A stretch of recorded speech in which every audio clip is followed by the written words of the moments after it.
nosso socorro está em o nome do Senhor, Criador do céu e da terra.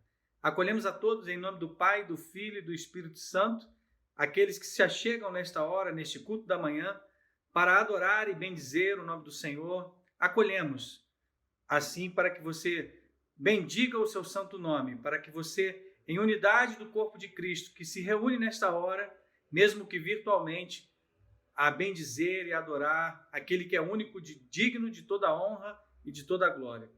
Por isso, nessa manhã, na abertura desse culto, quero convidar que você abra sua Bíblia no Salmo de número 95, onde leremos ali do versículo 1 até o versículo 7. Salmo 95, de 1 a 7, diz assim a palavra do Senhor. Venham, cantemos ao Senhor com júbilo, celebremos o rochedo da nossa salvação. Saiamos ao seu encontro com ações de graças, vitoriemo-lo com salmos, porque o Senhor é o Deus supremo e o grande Rei acima de todos os deuses. Nas suas mãos estão as profundezas da terra, e as alturas dos montes lhe pertencem. Dele é o mar, pois ele o fez, obra de suas mãos os continentes. Venham, adoremos e prostremo-nos, ajoelhemos diante do Senhor que nos criou. Ele é o nosso Deus, e nós somos povo do seu pasto e ovelhas da sua mão. Esta é a hora em que este salmo que nos convida para adorar em unidade, onde aqueles que têm o privilégio de convidar uns aos outros com alegria para celebrarmos o nome do Senhor, para celebrarmos, como diz o versículo 2, com ações de graça, ou seja, a adoração começa acima de tudo com gratidão, para que com todo o nosso júbilo, com a nossa alegria, possamos transformar, colocar o nosso coração diante do Senhor como aroma agradável diante dele.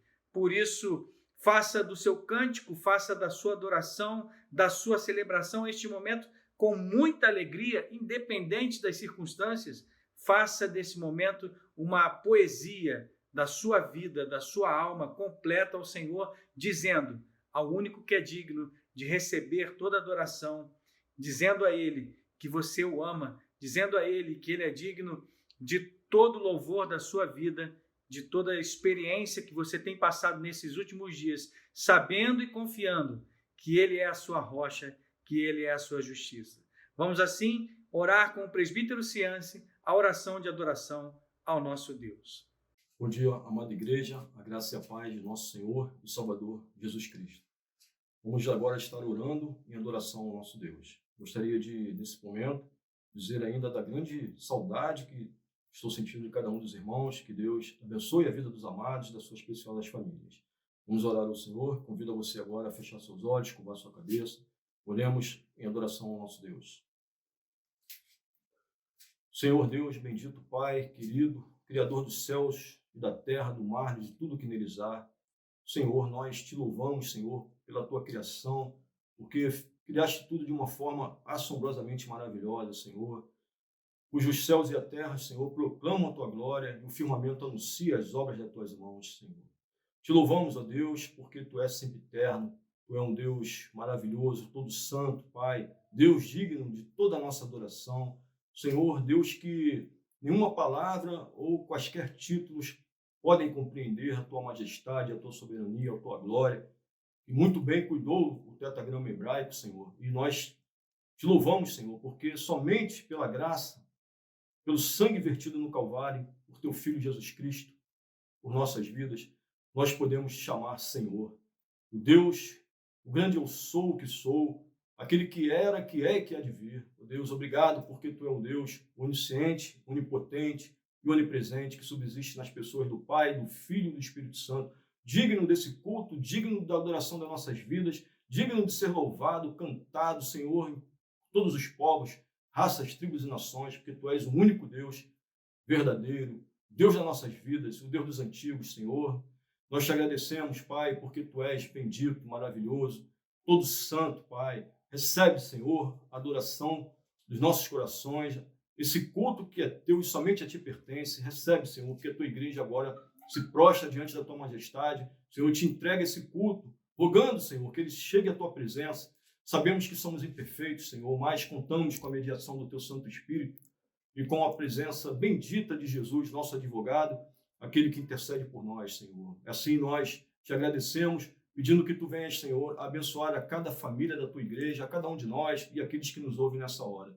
Bendito, louvado, engrandecido, Senhor, e adorado seja o teu nome, hoje e por toda a eternidade. Assim nós oramos, gratos em nossos corações, em nome de Jesus. Amém.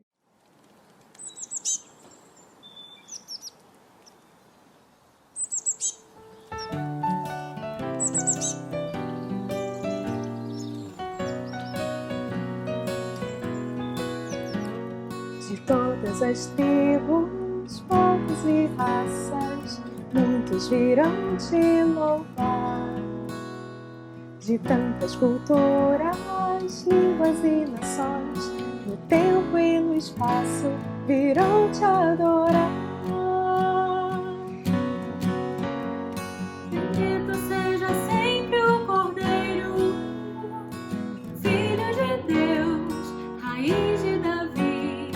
Bendito seja seu santo nome, Cristo Jesus, presente aqui.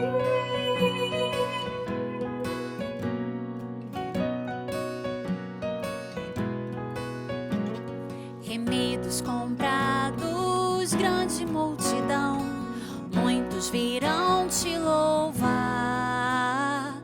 O povo escolhido, teu reino e nação, no tempo e no espaço, virão te adorar. Bendito seja sempre o Cordeiro, Filho de Deus, raiz de Davi. Bendito seja o seu santo nome, Cristo Jesus, presente aqui.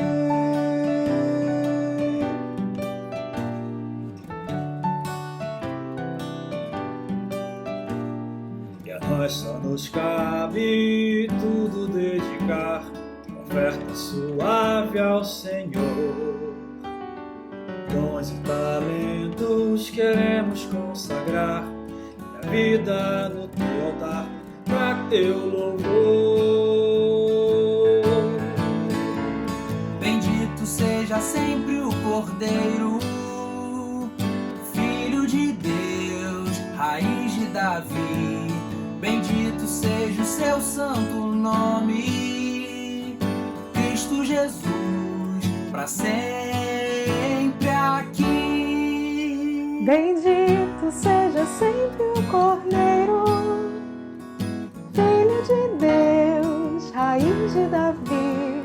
Bendito seja o seu santo nome, Cristo Jesus, presente aqui. Bendito seja sempre o Cordeiro, Filho de Deus, raiz de Davi. Bendito seja o seu santo nome, Cristo Jesus, presente a Cristo Jesus, presente a Cristo Jesus, presente aqui.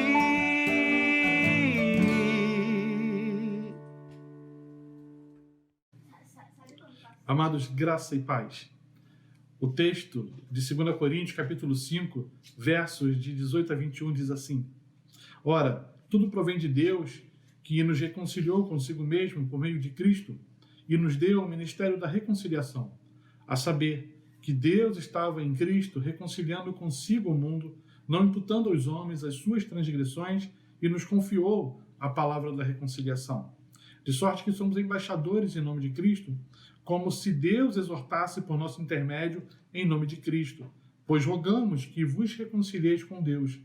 Aquele que não conheceu o pecado, ele o fez pecado por nós, para que nele fôssemos feitos justiça de Deus. Isso quer dizer que quando Cristo, embora sem pecado,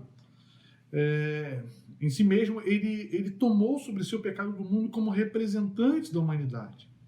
Deus tratou como se os pecados do mundo fossem seus. O justo castigo pelos pecados da humanidade foi assim suportado e esgotado, em Jesus Cristo, como resultado de que não existe mais obstáculos agora no nosso acesso ao Pai. Nós fomos plenamente reconciliados. A justiça não obriga mais a Deus a imputar os pecados aos eleitos. O homem não necessita fazer as pazes com Deus por si próprio, que no sentido de que ele estava afastado e agora ele foi reaproximado, e essa reaproximação ela é de uma vez por todas. Cristo já fez isso pelo homem. Ele fez essa ponte. Ele sofreu aquilo que precisávamos sofrer. Tudo que o homem precisa é entender que agora ele está reconciliado. Talvez se a gente olhasse para esse texto, imaginando aqui a angústia do nosso Salvador naquele momento em que ele está na cruz, porque a palavra usada aqui é muito pesada, né? Ele se faz pecado, ou seja, ele não é pecador, ele não é injusto, mas ele é tratado assim como se fosse. Se nós lembrarmos de Jesus na cruz, quando ele clama, Deus meu, por que me desamparaste? Naquele momento, o Pai se afasta dele, porque sobre ele estavam os nossos pecados. Sobre ele estava a culpa pelos nossos pecados. Todas as nossas transgressões foram julgadas ali. Todo o juízo de Deus que pesava sobre nós, toda a ira de Deus por causa da indignação, da nossa rebeldia, da nossa rebelião voluntária contra ele, foi colocada sobre Jesus Cristo. Talvez se a gente tivesse um pouquinho só da consciência do que isso significa, refreássemos mais as nossas atitudes. Mas a realidade é que nem sempre estamos cônscios disso. Nem sempre nós temos o pleno peso, o pleno valor do que isso de verdade significa. E nós pecamos, nós nos deixamos conduzir, muitas vezes pela nossa vontade, às vezes por aquilo que é carnal. A gente deveria trabalhar com os valores divinos e não com a nossa própria construção de valor. E porque a gente não age assim, nós precisamos da contrição. Vamos nos colocar nesse momento, então, em contrição diante do Senhor. Oremos. Santo e eterno Deus, Deus de infinita graça e misericórdia, nesse momento de contrição queremos elevar as nossas vozes a teu trono de graça, Deus, para que tu possa inclinar os seus ouvidos e ouvir, Senhor, as nossas confissões. Estamos te pedindo, ó Deus, perdão pelos nossos pecados, porque somos pecadores. Pecamos, Senhor, em palavras, pecamos em pensamentos. Ó Deus, e pedimos que tu possa nos perdoar. Sabemos que não somos merecedores, sabemos que não temos capacidade de por nós mesmos conseguir a tua graça. Mas tu, no teu infinito amor, enviaste o teu Filho, que morreu na cruz e dessa forma nos justificou. E através dele temos acesso até o teu trono de graça para podermos pedir, Senhor, perdão pelos nossos pecados, pedir perdão pelas nossas falhas. Ó Senhor, nos ajude para que a cada dia possamos estar nos santificando e melhorando as nossas vidas. Que possamos, Senhor, reconhecer os nossos erros e, Senhor, corrigirmos as nossas vidas para que não venhamos a repetir os mesmos erros. Pedimos que tu nos perdoe, pedimos que tu nos conforte, pedimos que tu nos traga a paz, Senhor, dos nossos corações. Sabedores, ó Pai, que tu é um Deus perdoador. Tua palavra nos diz que tu, ao nos perdoar, lança isso no mais profundo abismo para que não mais seja lembrado, Senhor. E estamos aqui prostrados diante do teu trono, pedindo o teu perdão. Perdoa-nos, ó Pai. Restabelece, Senhor, a nossa comunhão contigo. Restabelece, Senhor, a nossa adoração junto a ti. Nós oramos e te agradecemos tudo isso, no nome santo do teu Filho amado Jesus. Amém.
de louvor a Jesus de Nazaré. Se as palavras não mostrarem como é grande a minha gratidão, mesmo assim, Senhor, recebe o meu louvor, é de coração. Se eu fizer chover palavras de louvor, ainda assim será tão pouco diante desse grande amor. Então escute o pulsar do meu coração.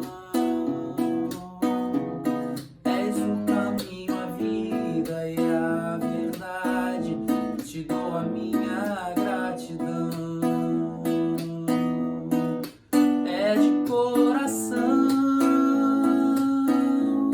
tudo que eu disser, um hino de louvor a Jesus de Nazaré. Se as palavras não mostrarem como é grande a minha gratidão, mesmo assim, Senhor, recebe o meu louvor, é de coração. É de coração tudo que eu disser, um hino de louvor a Jesus de Nazaré. Se as palavras não mostrarem como é grande a minha gratidão, mesmo assim, Senhor, recebe o meu louvor, é de coração.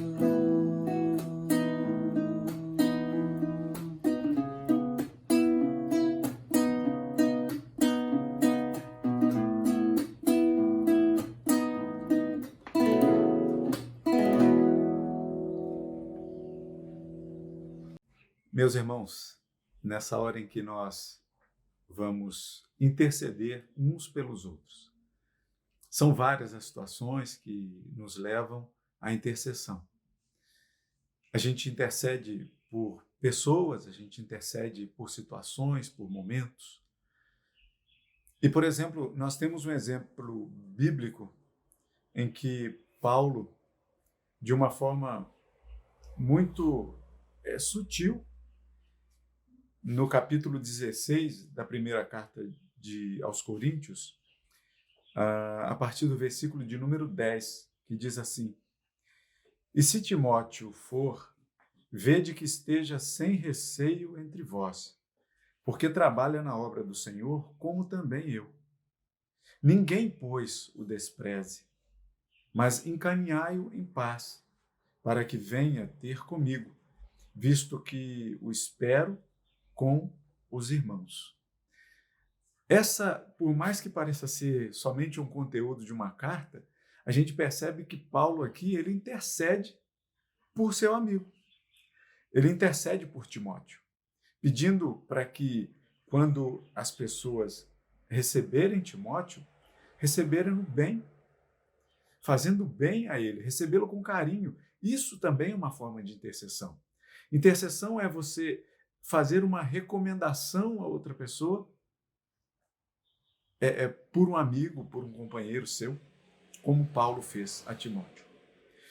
No caso, nós, tanto Paulo como Timóteo, como nós, como povo de Deus, como e a quem nós fazemos a nossa intercessão? A gente intercede por alguém, como Paulo fez com Timóteo, mas a quem é endereçada a nossa intercessão, o nosso pedido em favor de outro? Para Timóteo, Paulo fez aos Coríntios, através de uma carta.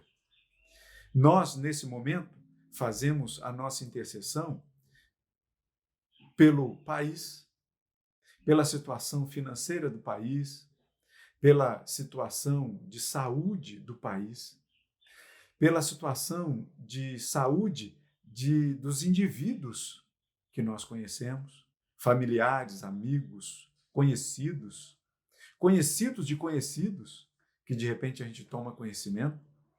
A gente intercede pela situação financeira individual de cada um, pelo trabalho de cada um. São intercessões que nós fazemos. Agora, a quem é endereçada essa intercessão? Ao nosso Deus.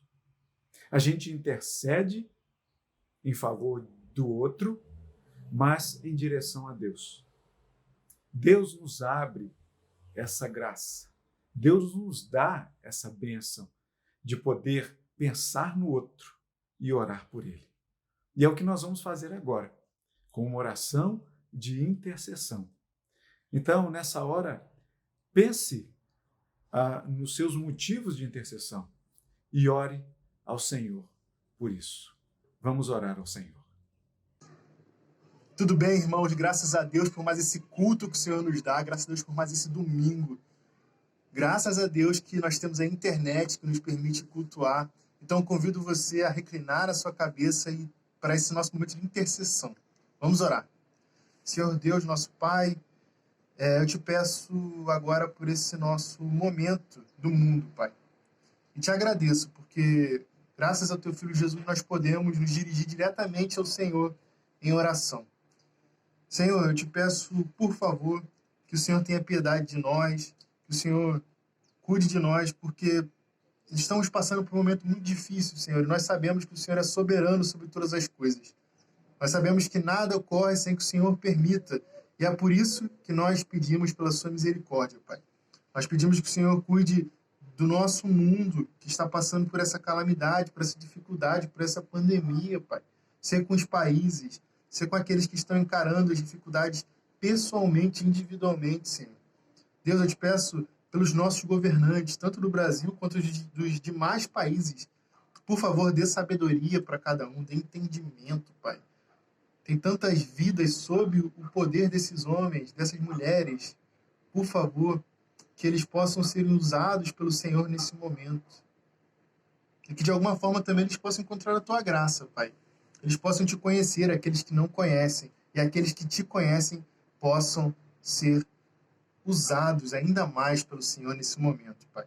Senhor, eu te peço pelos profissionais de saúde que estão à frente nos hospitais, peço também pelas profissionais de limpeza, todos aqueles que estão envolvidos em serviços essenciais e que não pararam em nenhum momento, Deus.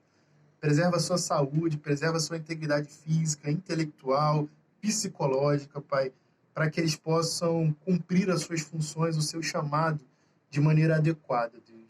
Senhor, eu te peço pela sua igreja também, cuida de cada um, cuida desses irmãos que estão tendo que cultuar à distância e estão sendo chamados a jejuar nesse momento onde não podem cear em conjunto, Deus.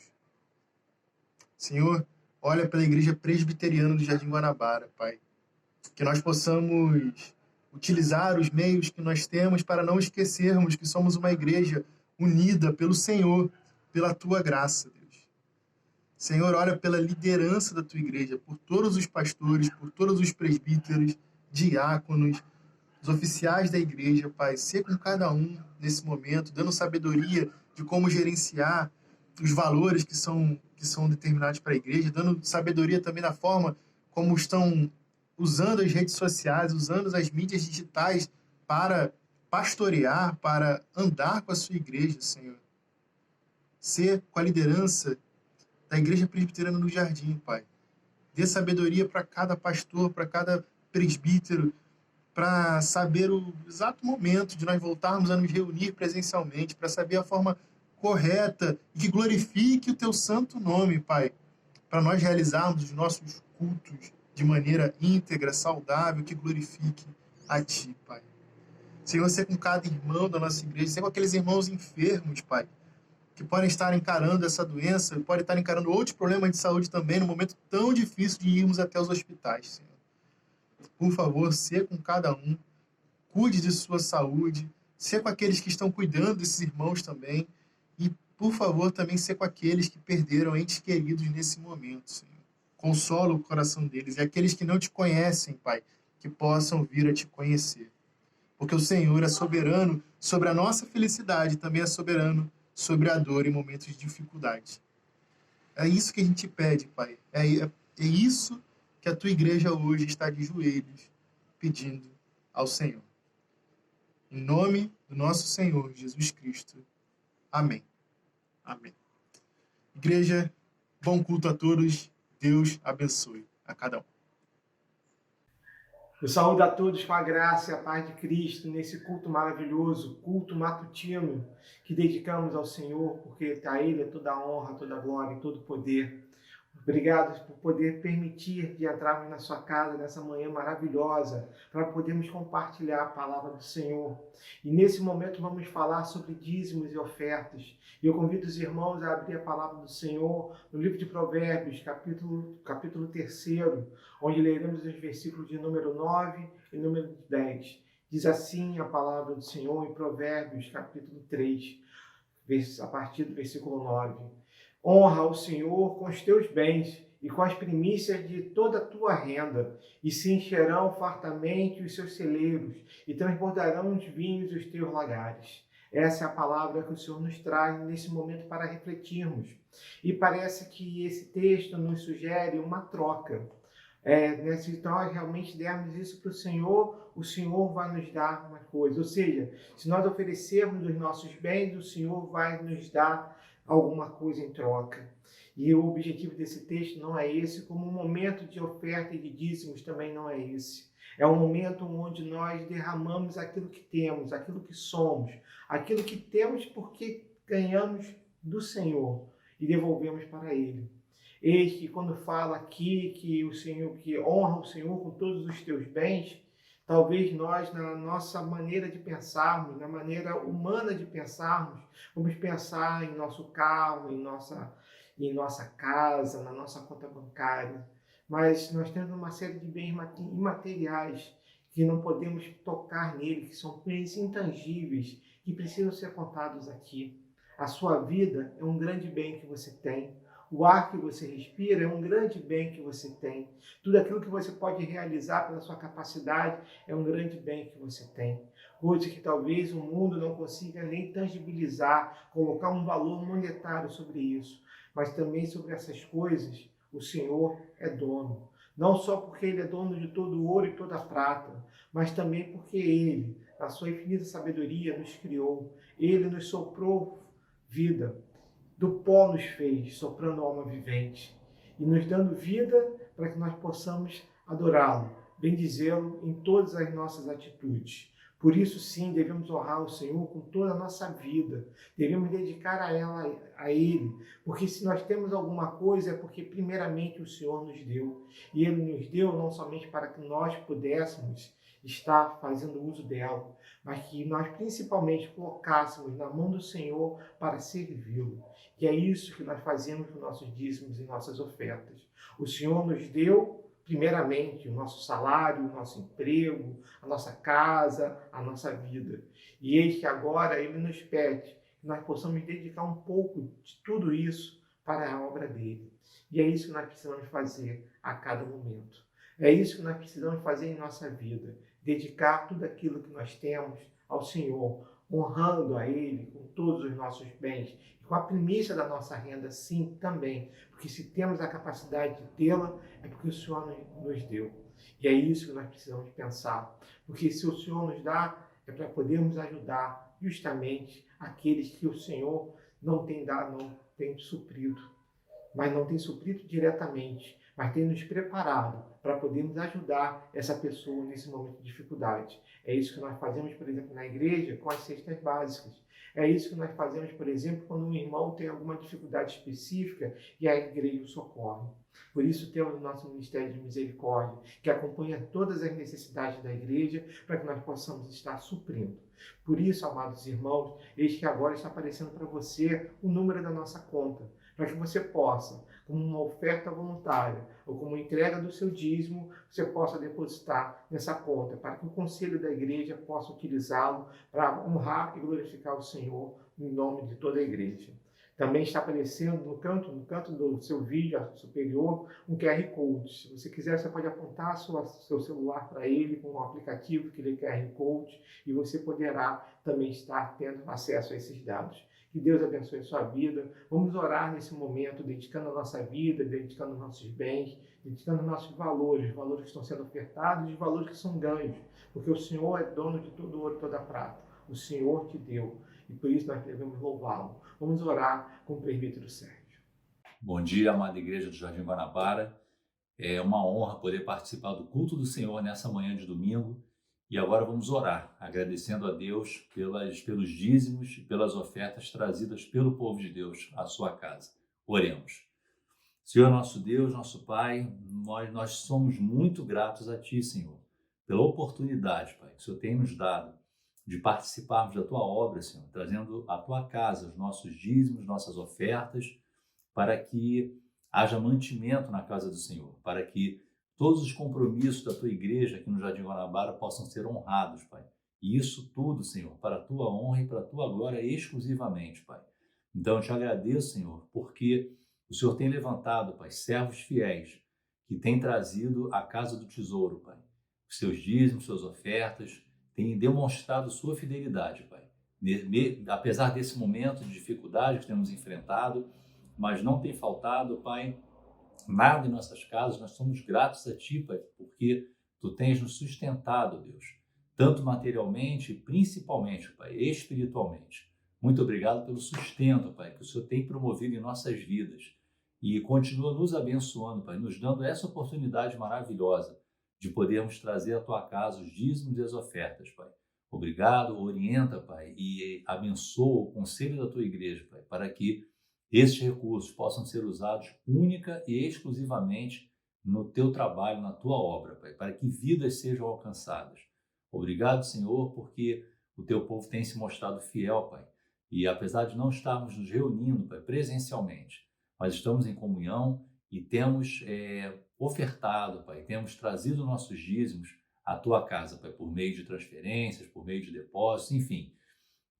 Muito obrigado, Pai, porque o Senhor tem nos permitido, Pai, fazer isso, mesmo que não possamos fazê-lo presencialmente. Muito obrigado pelo Teu carinho, pelo Teu amor, Pai, para com cada um de nós. Continua nos sustentando, Pai, continua nos dando porção dobrada da Tua presença, Pai. Continua nos orientando naquilo que devemos fazer, Pai, para que possamos fazer sempre a Tua vontade. Obrigado por essa oportunidade maravilhosa e por esse momento do culto, Pai, que é o momento de dízimos e ofertas. Muito obrigado por tudo, nós te agradecemos em nome de Jesus. Amém, Senhor Deus. Que Deus abençoe a Igreja do Senhor.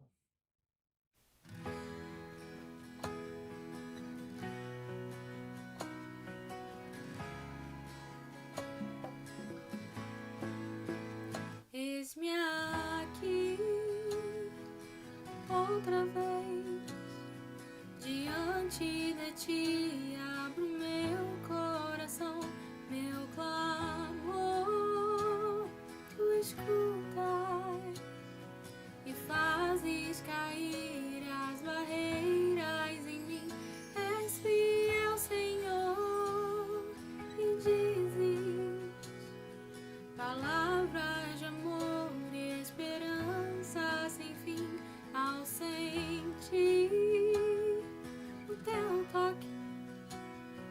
Por Tua bondade libertas-me a ser no calor deste lugar. Eu venho me derramar, dizer que Te amo, me derramar, dizer-te preciso, me derramar, dizer que sou grato, me derramar, dizer que és formoso, que és formoso. Eis-me aqui outra vez, diante de Ti abro meu coração, meu clamor, Tu escutas e fazes cair as barreiras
Queridos amigos, a gente chega no momento mais importante do nosso culto. A gente já orou junto, a gente já cantou junto, a gente já pediu a Deus, colocou diante dele várias questões tão importantes ao nosso coração e chega nessa hora gloriosa em que a gente vai ter a palavra aberta.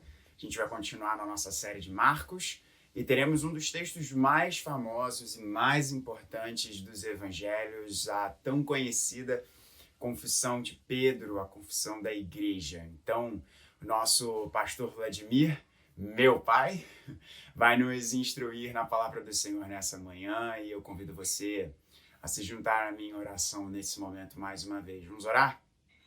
Pai, nós pedimos a Ti, fala ao nosso coração, que esse texto tão importante, tão usado pelo Teu Espírito ao longo dos séculos na formação da igreja, Senhor, fale poderosamente ao nosso coração e que o Teu servo, Senhor, seja usado com autoridade, unção e poder para nos instruir na Tua palavra. Que as palavras dos Seus lábios e o meditar do nosso coração sejam agradáveis a Ti, em nome de Jesus. Amém. Vamos aí, então, ouvir a palavra de Deus. Você pega aí seu caderno, sua Bíblia, seu café. Vamos ser instruídos para a glória de Deus. Queridos irmãos e irmãs, graça e paz da parte de Deus, nosso Senhor, de Cristo Jesus, Redentor das nossas vidas. Desejo um maravilhoso domingo a todo o povo de Deus. Estamos juntos neste culto de adoração, de louvor, de glória ao nosso Senhor, conectados, corações unidos, mentes cativas a Cristo Jesus. Como é bom podermos adorar ao Senhor neste dia que é dele, cantar os seus louvores, ler a sua palavra, ouvir a mensagem que é semente poderosa lançada pelo Espírito Santo nos nossos corações. E ali ela frutifica a 30, a 60 e a 100 por 1. Muito bom abrir a palavra do Senhor e ler o texto sagrado. Vamos fazer isso agora? Vamos meditar no Evangelho de Marcos, capítulo 8, versos 27 em diante. Marcos, capítulo 8, versos 27 e seguintes. Enquanto você abre as Escrituras Sagradas, a palavra revelada de Deus, quero consignar, como sempre tenho feito, a minha imensa saudade de todos. Eu anseio e estou contando nos dedos o dia em que nós estaremos juntos novamente, no santuário do Senhor, bendizendo, glorificando, nos vendo, podendo estreitar os laços do coração e altear a voz para bendizer aquele que era, que é e que há de vir. Enquanto este dia não chega e nós estamos tomando todas as precauções, estamos cuidando de todos os preparativos para logo, logo estarmos juntos com toda a segurança, como merece o povo de Deus, como exige a responsabilidade daqueles que têm a incumbência de pastorear o rebanho do Senhor, e o conselho da igreja está profundamente atento a tudo o que precisa ser feito para que logo, logo nós estejamos no santuário do Senhor, em adoração. Mas enquanto este dia não chega, nós fazemos como deve ser, de nossos lares e de nossos corações, santuário do Eterno. Esse é o santuário vivo, culto que agrada ao Senhor. Não é o lugar, porque Deus é Espírito, e importa que os seus adoradores o adorem em espírito e em verdade. O templo é apenas um símbolo da nossa comunhão, da nossa junção, quando vindo de tantos afazeres da semana, nós tiramos aquele momento, o dia do Senhor, o dia que o Senhor domina, para que nós, juntos como ovelhas de um só pastor, louvemos e adoremos o seu nome uns com os outros, na comunhão dos santos. Partiam pão de casa em casa, perseveravam unânimes no templo. Mas nós sabemos que a adoração não se tange, não se cinge a um lugar. Ela deve brotar de um coração e de uma mente que amem, adorem e glorifiquem ao Senhor. em qualquer lugar. Esse período de quarentena, de isolamento social, ressuscitou, e que coisa boa, a visão de que os nossos lares devem ser sempre santuários do Altíssimo, devem ser vistos como lugares de adoração. E eu soube das famílias reunidas aos domingos em suas casas, crianças, jovens, adultos, para cantar, ler as Escrituras, ouvir a palavra, serem desafiados pelo Espírito do Senhor. Que assim seja, e que Deus nos dê graça e misericórdia para avançarmos nesse projeto maravilhoso de semear a palavra, de falar dele e de proclamar em alta voz que o Rei está voltando. Abriu aí as Escrituras, então, no Evangelho de Marcos. Eu vou ler verso 27. Então Jesus e os seus discípulos partiram para as aldeias de Cesareia de Filipe, e no caminho perguntou-lhes: quem dizem os homens que sou eu? E responderam: João Batista, outros Elias, mas outros algum dos profetas. Então lhes perguntou: mas vós, quem dizeis que eu sou? Respondendo Pedro, lhe disse: tu és o Cristo. Advertiu-os Jesus de que a ninguém dissesse tal coisa a seu respeito. Quem dizem os homens que eu sou? E vós, quem dizeis que eu sou? Amados, esse texto é maravilhoso, ele é lindo, ele é bendito, como todos os textos das Escrituras Sagradas. Não temos como diferenciar um mais, um menos. Toda a palavra de Deus é linda, é mais doce que o mel e o destilar dos favos. Nessa passagem, o evangelista vai nos contar, e Mateus também nos fala deste momento, Lucas também narra esta passagem. E como nós estamos trabalhando com o Evangelho de Marcos, expondo o Evangelho de Marcos, aliás, me permitam consignar para aqueles que estão nos acompanhando, para aqueles que estão ouvindo e vivendo as transmissões dos nossos cultos pelo YouTube, que a nossa igreja tem todas as suas mensagens já dos últimos anos hospedadas no seu site. E a Igreja do Jardim Guanabara tem um hábito salutar, tem uma dinâmica do seu púlpito extremamente desafiadora. Nós expomos livros das Escrituras, passagens inteiras das Escrituras, versículo por versículo, instante a instante, perícope a perícope. Então você pode entrar no nosso site e ouvir tantas mensagens quantas você desejar. Para você ter uma ideia do que eu estou falando, só a carta de Paulo aos Romanos, nós levamos quase 3 anos, dominicalmente, ministrando as passagens de Romanos, cada versículo. Assim já fizemos com vários livros da Bíblia. Assim já fizemos com várias passagens, como as bem-aventuranças, como o Sermão do Monte, como os 10 mandamentos.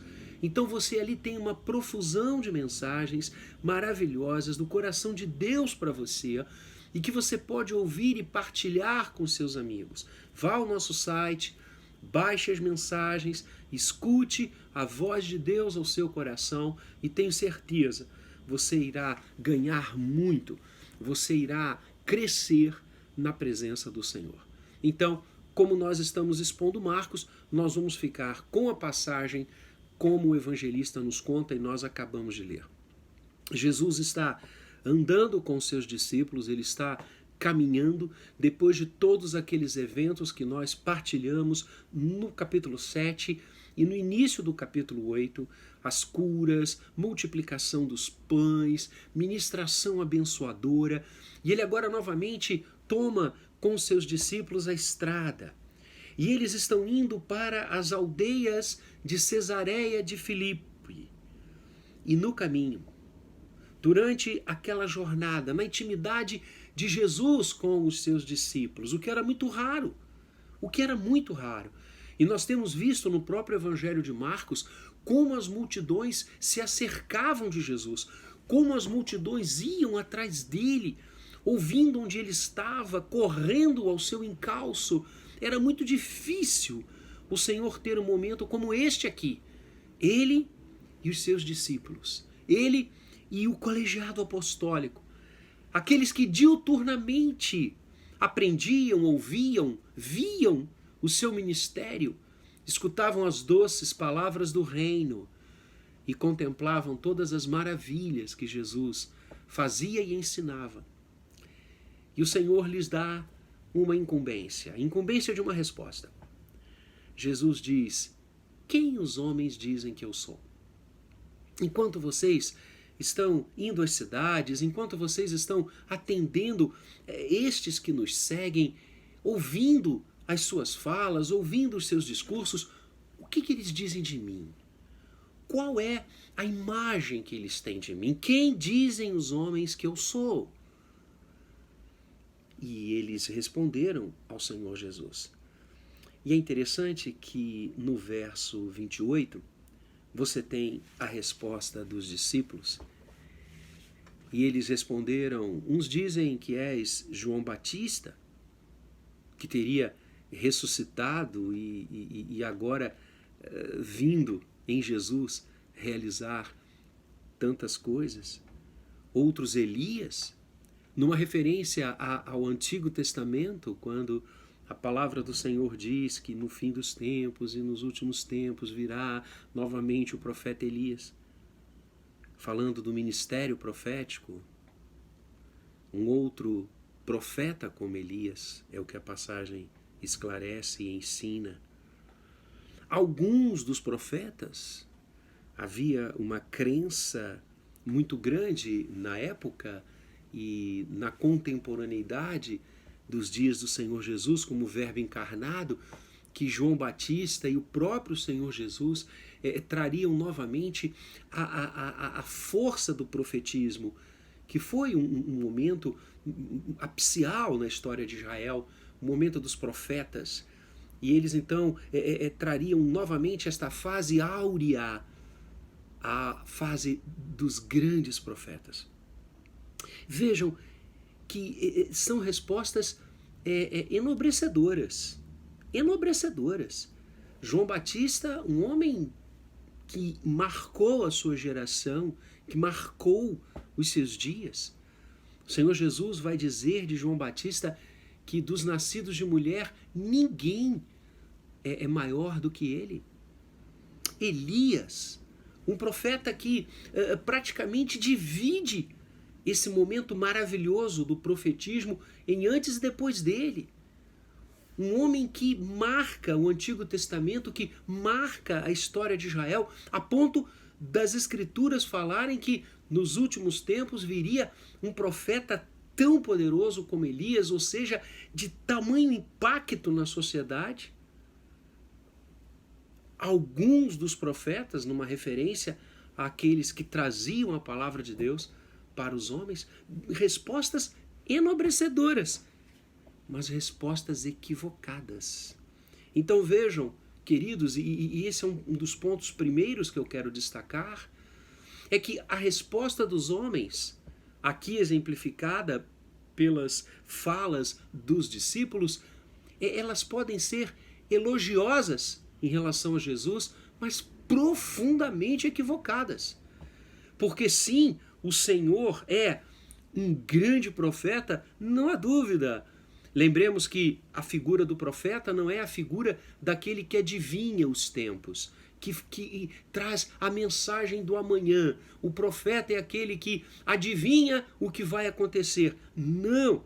Nas Escrituras Sagradas, profeta é aquele que prega, é o mensageiro, é aquele que veicula a mensagem que ele recebe de Deus. Há três grandes figuras no Antigo Testamento. Aliás, todo o Antigo Testamento, todos os 39 livros do Antigo Testamento, eles orbitam ao redor de três grandes figuras. A figura do rei, a figura do sacerdote e a figura do profeta. Profeta é aquele que recebe a palavra de Deus e a entrega aos homens. O sacerdote é aquele que leva os reclamos, a fala do povo até Deus. E o rei é aquele que governa o povo na unção e no poder de Deus. Então essas três figuras são eclipsantes no Antigo Testamento. E vejam, qual é o símbolo do rei? O ouro. Qual é o símbolo do profeta? A mirra. Qual é o símbolo do sacerdote? O incenso. Entendem agora os presentes que o menino Jesus recebe? A exemplificar que nele, Cristo, nós temos o ápice, nós temos o cumprimento, nós temos o encaminhamento do Antigo Testamento, todo o seu cumprimento, pois Jesus é o verdadeiro profeta, o sumo sacerdote e o Rei dos Reis. Que o Senhor é um profeta que recebe a palavra de Deus e entrega ao povo é induvidoso. Aliás, ele é a própria palavra. Logos, o verbo, a palavra se fez carne e habitou entre nós. Então, se o profeta é aquele que prega a palavra, o Senhor é o profeta dos profetas, tendo em vista que ele é a própria palavra. Que Jesus impacta a sua geração e a história infinitamente mais que Elias é indubitável.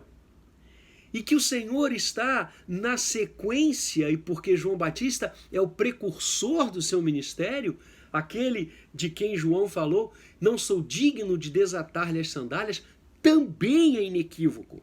Mas vejam, essas respostas nem de longe exaurem o que Jesus é.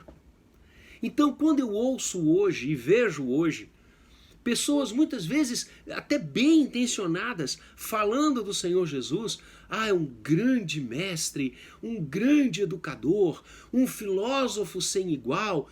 É verdade, tudo isso é verdade, mas é pequeno perto do que Jesus é, verdadeiramente, essencialmente.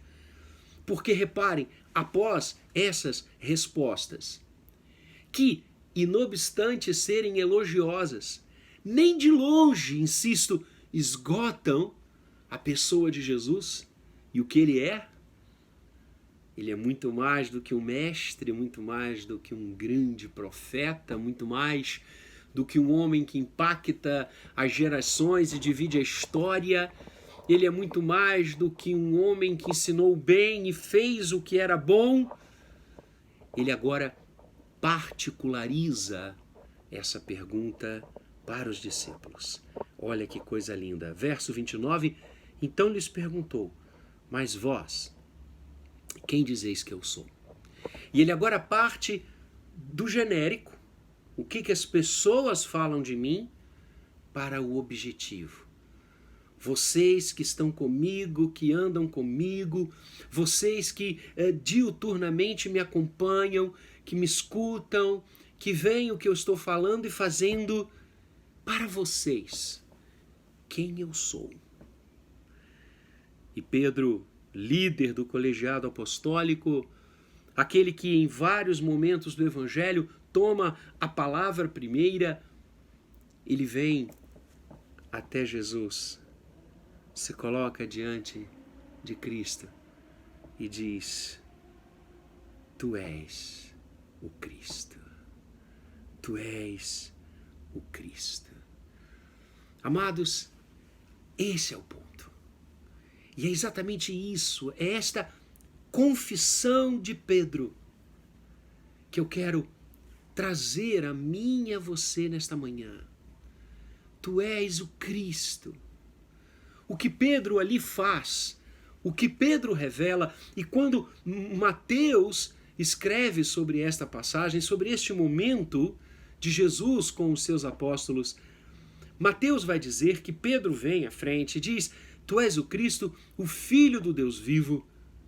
E Jesus diz para Pedro, tu és bem-aventurado, porque não foi a carne nem o sangue, ou seja, não foram coisas humanas, não foi o homem, não foi a história, não foi o entendimento, não foi a concepção da inteligência humana que revelou a você, Pedro, que eu sou o Cristo, mas o meu Pai que está nos céus. Tu és o Cristo. É esta fala que define um coração cheio de fé. É esta a certeza indubitável daqueles que caminham com Jesus. E para que nós entendamos a confissão que Pedro nesta hora expressa, tu és o Cristo, é mister que nós tenhamos a visão do que isto significava. O que afinal queria dizer esta expressão Cristo, em hebraico Messias ou Messirá, em grego Messias é Cristo, a tradução da expressão e da palavra Messias em hebraico é Cristo em grego. Então, na verdade, Messias ou Cristo são sinônimos, são títulos, é um título de Jesus. O seu nome é Jesus e o seu título é Cristo. Jesus Cristo, quando você afirma isso, eu creio em Jesus Cristo, a minha vida pertence a Jesus Cristo, você está dizendo como Pedro, tu és o Cristo, tu és o Messias. E o que significa isso, como eu falava? Ora, desde que o homem pecou, Gênesis 3, Deus criou todas as coisas, Gênesis 1, Gênesis 2, Deus ordena todas as coisas, Deus dá a sua criação, a bênção de gerar, de crescer. Mas em Gênesis 3, o homem, criação tão especial do Senhor, porque feita a sua imagem e semelhança, imago Dei, este homem, ele peca, ele desobedece, ele se afasta de Deus. O Senhor havia dado uma diretiva, o Senhor havia estabelecido um norte, um alvo para o homem. E ele decide, per si, afastar-se do projeto de Deus. Ele escolhe, ele opta livre e inteligentemente, porque fruto da sua razão, ele opta por afastar-se da vontade de Deus. Portanto, ele erra o alvo do querer de Deus. E é isso que é o pecado. O pecado, tanto no Antigo quanto no Novo Testamento, significa erro de alvo. Deus tem um alvo para nós. Deus tem uma proposta para nós. Deus tem um objetivo para nós. E todas as vezes que eu e você erramos este alvo, todas as vezes que eu e você erramos com esta vontade divina, maravilhosa, bendita, nós pecamos. E este pecado, vai nos falar o profeta Isaías, faz separação entre nós e Deus. Então, o pecado, a partir de Gênesis 3, separou, criou uma ruptura, um divórcio entre a vida humana e a vida divina, entre Deus e o homem, criador e criatura. E amados, a grande história humana. Outro dia, agora em casa, nesses dias, eu estava lendo e o autor que eu lia dizia que a história humana é a história da guerra. E ele pontuava que em nenhum momento da história do homem, desde que ela começou a ser registrada, a humanidade experimentou paz em todo o globo. Sempre em alguma região, em algum pedaço, em algum momento, povos estavam se digladiando, havia guerras, havia confrontos, e ele dizia que a história humana é a história da guerra. Eu diria que, muito mais do que isso, a história humana é a história da busca por Deus. Se você for para a história, quanto mais longe você for, quanto mais distante você caminhar nos livros, nos registros, você encontrará sempre uma linha de ouro, uma linha que perpassa todos os homens em todas as épocas, em todos os lugares, em todos os momentos. É a linha da religiosidade. As mais antigas tribos, os mais antigos impérios, lá você vai encontrar a figura do religioso, a figura do chefe religioso, seja o pajé, seja qualquer outro nome que ele tenha, sejam os sacerdotes que se nomearam, sempre a humanidade esteve envolvida com o ato de buscar a Deus, ou seja, o homem sempre quis voltar para casa. O homem sempre quis retornar à presença do Todo-Poderoso, e isso é facilmente entendível, porque nós fomos criados para Ele. Esse é o alvo de Deus. Querido, querida, você que está me ouvindo nesta manhã, preste atenção.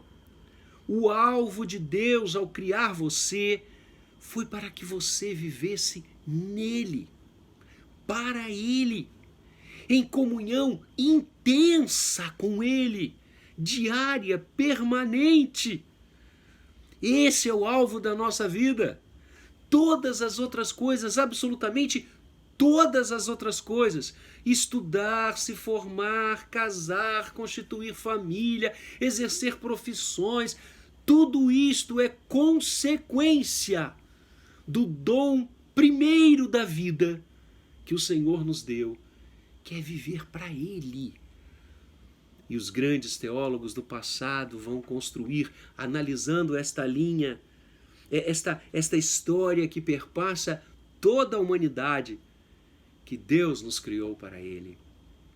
E nós só teremos descanso, nós só teremos paz quando estivermos nele. Mas como voltar para casa? Como retornar? E é interessante e linda a imagem do Gênesis, que quando Adão e Eva pecam, erram o alvo, se afastam do Senhor e quebram a sua vontade, Ele os expulsa do Éden, do jardim do Éden. Como voltar para casa? Como voltar para o Éden? Como voltar para a presença bendita do Senhor? O pecado nos lançou naquilo que as Escrituras chamam uma vida às cegas. Tateamos no escuro, como diz Paulo. Tateamos no escuro para encontrar de novo aquele que nos fez e nos criou. Como voltar para casa? E os homens têm criado uma infinidade de tentativas de voltar para casa. E você tem as construções as mais tênues, as mais elaboradas, de filosofias, de teologias, de criações, de misticismos, para que o homem volte para casa, para que o homem volte para Deus. Da reencarnação às boas obras. Você tem a salada que você quiser, o produto que você quiser.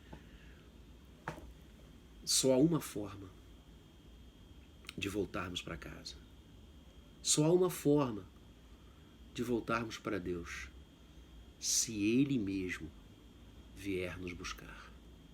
Não há como encontrar o caminho de volta. Vou repetir, não há como encontrar o caminho de volta tateando no escuro. Só aquele que nos criou e nos fez, só aquele que nos conhece e sabe do propósito da nossa criação, é que pode nos levar de volta para Ele. E foi isso que Deus fez em Jesus. E vejam, queridos, lá no Éden, em Gênesis 3, quando o homem desobedece, peca, se afasta, se divorcia, sai de casa, o Senhor promete que o buscaria. O Senhor promete que viria ao encalço deste homem, que lhe dera as costas, que se afastara, que não mais quisera saber dele. E Deus disse, da semente da mulher, eu suscitarei, eu levantarei aquele que esmagará a cabeça da serpente. aquele que vai trazer de volta a humanidade para mim.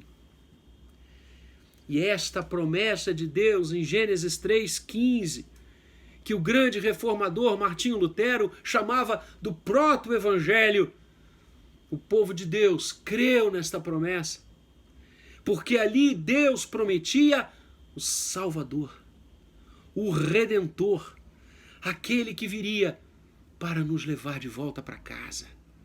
E este Redentor, este Salvador, como ele tão somente poderia fazer esta missão e cumprir este trabalho na força do Espírito Santo, na unção do Espírito Santo, ele seria o Messiá, o Messias, o ungido, o todo ungido, para poder realizar o trabalho de nos apanhar nos cemitérios das nossas almas e nos levar de volta para casa.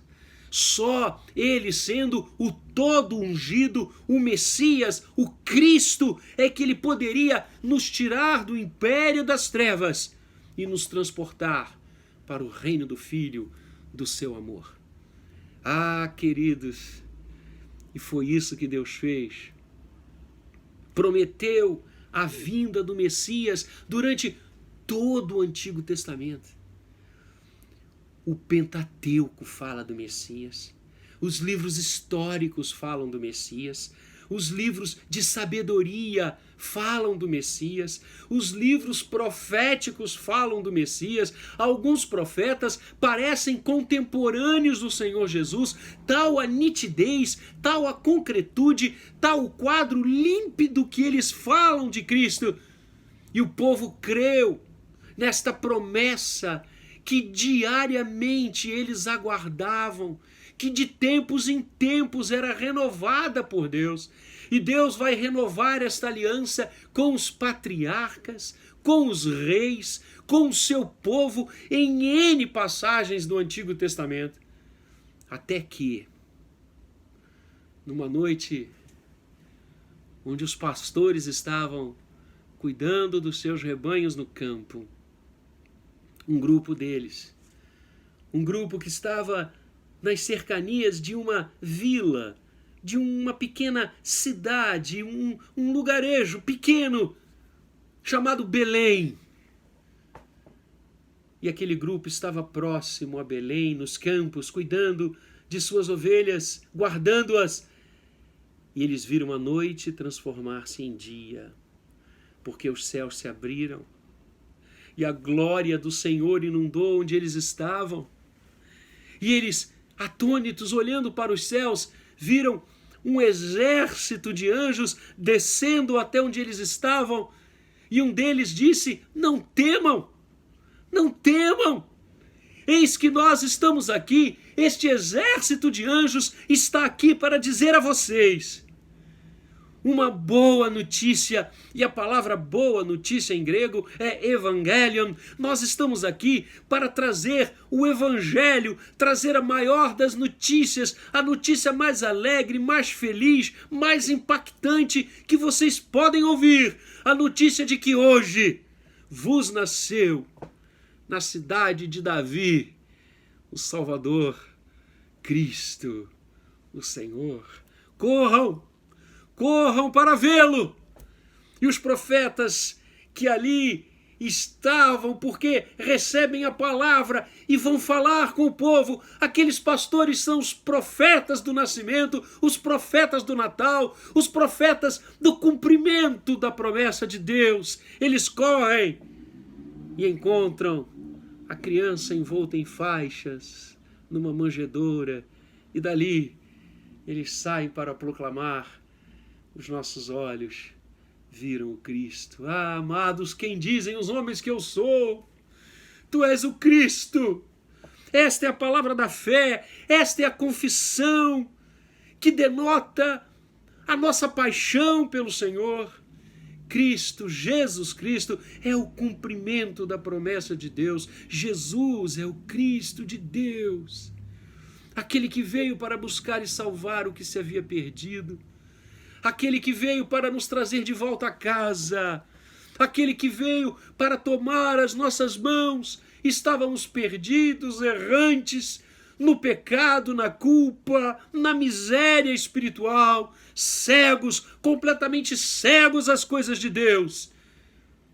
E ele veio, e como diz o Novo Testamento, Deus estava em Cristo, reconciliando consigo mesmo todas as coisas. A segunda pessoa da Trindade se faz homem, assume a forma de servo para salvar a mim e a você e a todos que creem. Quem dizem os homens que eu sou? Tu és o Cristo, o Filho do Deus vivo. E amados, o que o Senhor Jesus diz, olha o verso 30, advertiu Jesus de que a ninguém dissessem tal coisa a seu respeito. Você pode pensar, mas como? Por que o Senhor diz aos seus que não falassem que ele era o Cristo? Essa mensagem não deve ser pregada e anunciada a todos? Sim! Mas percebam, irmãos, e aqui a gente tem que voltar ao contexto histórico daquela época. E com isso eu caminho para o fim desta mensagem sobre a confissão de Pedro. O tempo e talvez o sofrimento que o povo de Israel passara no período intertestamentário, no período até mais atrás, com os grandes exílios que o povo sofreu. Agora mesmo eles estavam sobre o domínio de Roma, sobre as botas de Roma. Eles criaram uma imagem do Messias absolutamente desvirtuada.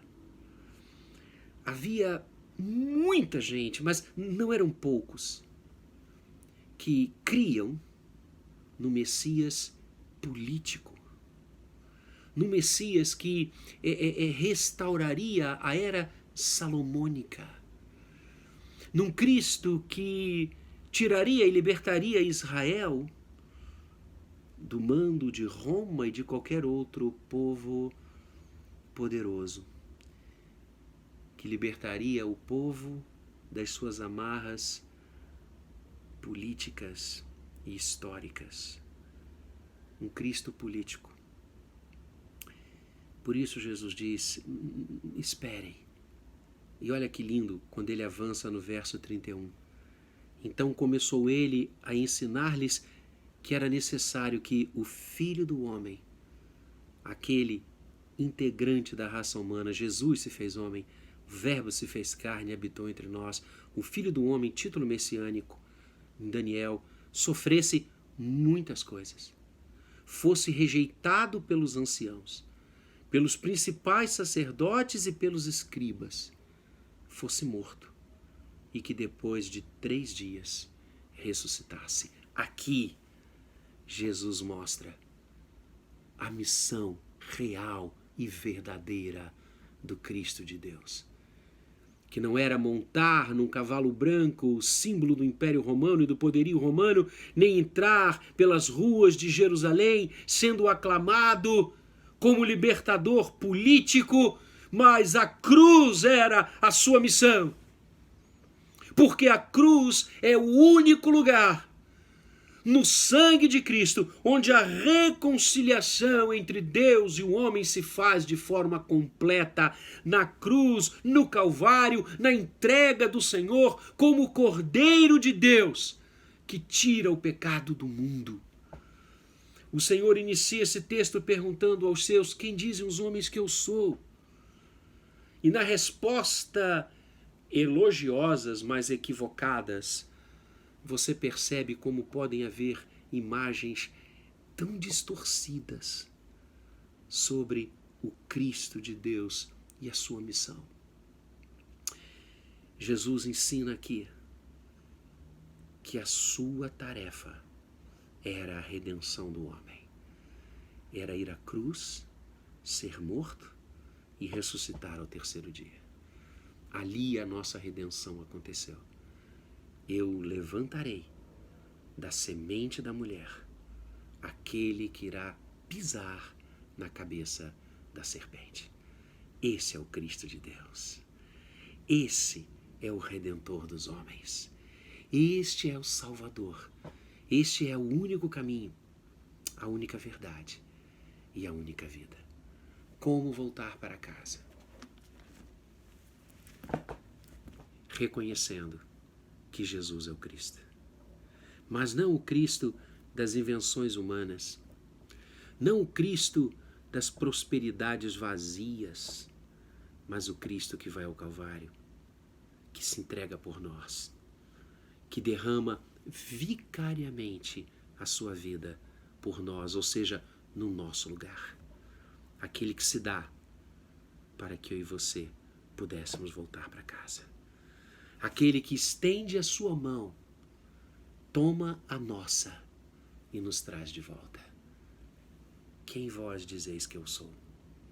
Tu és o Cristo. Que esta fala, que esta confissão esteja no meu e no seu coração. E a todos aqueles que estão me ouvindo nesta hora, que você, meu irmão, minha irmã, volte-se para Jesus. Que você venha, que você confesse como Pedro confessou, que você confesse como nós confessamos, que você confesse o que miríades de miríades já confessaram e hão de confessar, que Ele é o Cristo de Deus. Abra sua vida para Jesus. Creia nele. Só Ele pode salvar você. Só Ele pode conduzir você de volta para casa. Só Ele pode reconciliar novamente a sua vida com Deus, porque Ele é o próprio Deus que se fez carne. Tu és o Cristo e habitou entre nós. Que o Senhor abençoe a sua vida e que você venha, dobre os seus joelhos diante dele, creia que Ele ressuscitou. É mistério que o Cristo, que o Senhor vá à cruz, morra, entregue a sua vida e ressuscite ao terceiro dia.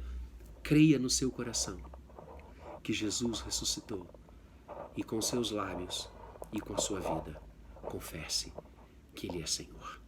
Que Deus abençoe a cada um de vocês e que vocês, como eu, pela graça do Senhor, creia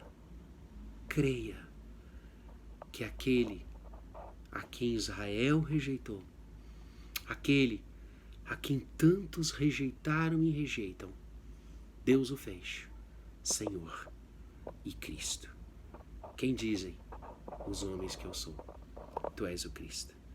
Jesus é infinitamente mais do que um mestre, do que um profeta, do que um homem bem intencionado. Jesus é muito mais do que o maior psicólogo. Ele é muito mais do que o maior filósofo. Ele é muito mais do que um carpinteiro. Ele é o Cristo de Deus.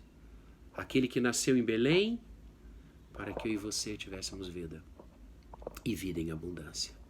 Que o seu coração fale nesta hora, como o coração de Pedro falou: Tu és o Cristo, o Filho do Deus vivo. Vamos orar. Pai amado, abençoa, Senhor, ricamente a vida de todos aqueles que agora estão nos ouvindo, nos escutando, acompanhando e vivendo este culto para a glória do Teu nome.